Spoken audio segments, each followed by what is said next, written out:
We're looking forward to, and Elise joining us now at the desk. Let's talk a little bit about this story that you did. Yes. People say the word ballerina, and a lot of thoughts come to mind, whether it's the hard work, poise, what's their lifestyle like, but you have the inside scoop. I do, at least for one. I mean, there's some things about their lives that might surprise you, surprised me, and I sat down with one of the industry's most successful dancers to find out what a typical day is really like.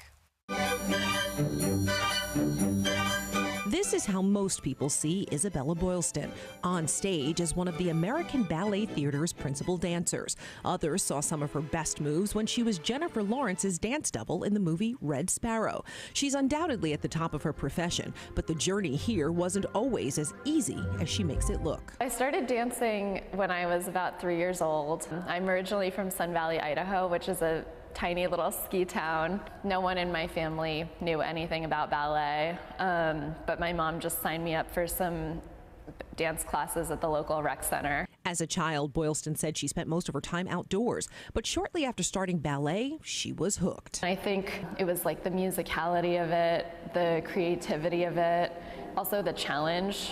It was definitely like the hardest thing out of any activities that I had done. I just knew I would always dance, had to dance. And then when I found out that I could do that for a career and, you know, get paid to do it, that was definitely a bonus.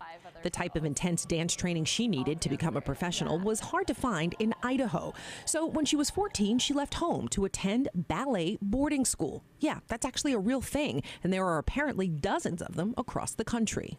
After graduation in 2005, she moved to New York and joined ABT's studio company. By 2007, she was a member of the main company's corps de ballet. She was promoted to soloist in June 2011 and to principal dancer in August 2014.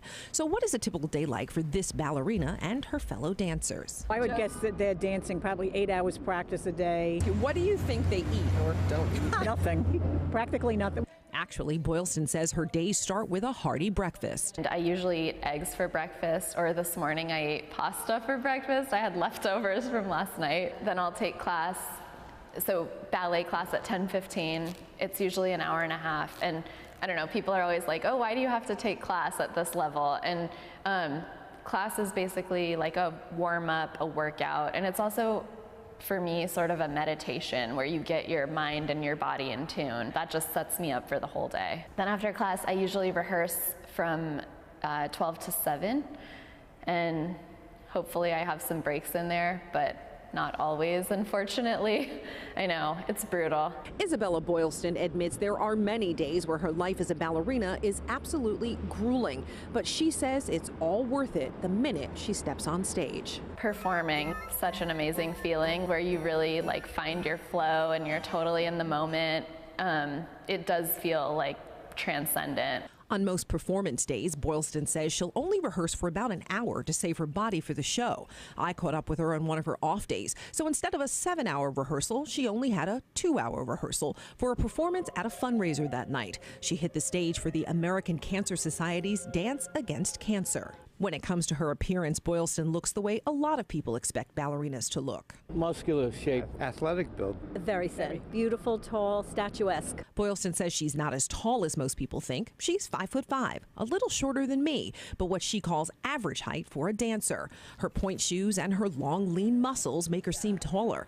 And at a size 0, she says she's naturally thin, as are most of her colleagues. But she also says the days of the waif-like dancer are ending. So I think ballet is becoming a lot more embracing of different body types, which is really cool. Starting on May 13th, Boylston and her fellow ABT dancers are preparing to do an 8-week run at the Metropolitan Opera House. She says she still gets nervous before every performance, but it helps her to be laser focused on stage. And when she's done, she typically starts by icing her ankles because she sprained them both many times. Getting massages is a big one. Love taking hot baths with Epsom salt and a glass of wine. Followed by 8 to 10 hours of sleep so she can wake up the next day and do it all over again. In Manhattan, Elise Finch, CBSN, New York. Wow, that's so fascinating. I know, it was interesting. She says she's hardcore about getting her sleep every night. That helps her stay at that level. I mean, I learned all kinds of interesting things, little tidbits. What else did you learn? Little things like in her point shoes, she wears no padding at all. So it's just her tights and her feet in those shoes. It was painful just watching her do it. And that she can easily go through 3 pairs of point shoes per performance. Per performance. Per performance. Well, I guess too, if you're practicing 7 hours a day, that's a long time. And she said the shoes, like the support in the shoes just gives out. And they call them dead. But the big thing I learned was she says that whole myth of like the backstabbing ballerina is just that, a myth. She says in her experience, she's had tremendous support from her colleagues at ABT, male and female, and even in the dance community at large. She says it's like Hollywood loves to show that story. Right. But the reality is, like, they'll be at the Met for 8 weeks. They do a different ballet every week, and different principal dancers will dance the same role. So there's competition, but there's not that backstabbing. Oh, Elise, what a great story. Thank cool. you so much. I feel like now I can be a ballerina. Yeah, let's do it. Thanks for watching.